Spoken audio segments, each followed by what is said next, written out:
Mr. Vice President. It looks like one of us has learned the lessons of the past and one of us hasn't. Mr. Vice President, you can't have it both ways. You invoke President Obama more than anybody in this campaign. You can't do it when it's convenient and then dodge it when it's not. Mr. Vice President, there's a saying in my community, you're dipping into the Kool-Aid and you don't even know the flavor.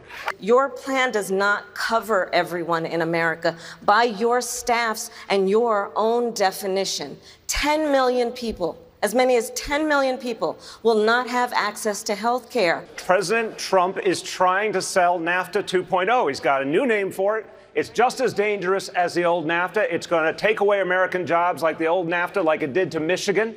And we cannot have Democrats be party to a new NAFTA. So, Vice President, I believe you're the only person on the stage who voted for the original NAFTA.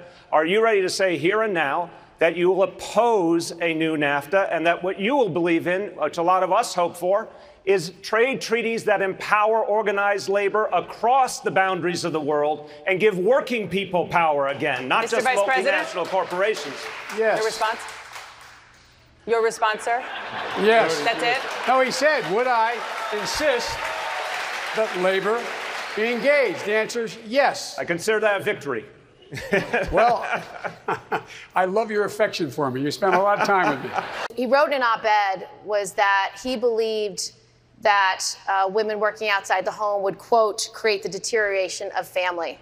I just want to know what he meant when he said that. The situation is one that I don't know what's happened. I wrote the Violence Against Women Act, Lilly Ledbetter. I was deeply involved in making sure the equal pay amendments. I was deeply involved in all these things. I came up with the It's On Us proposal to see to it that women were treated more decently on college campuses. You came to Syracuse University with me and said it was wonderful. I'm passionate about the concern, making sure women are treated equally. I don't know what's happened except that you're now running for president.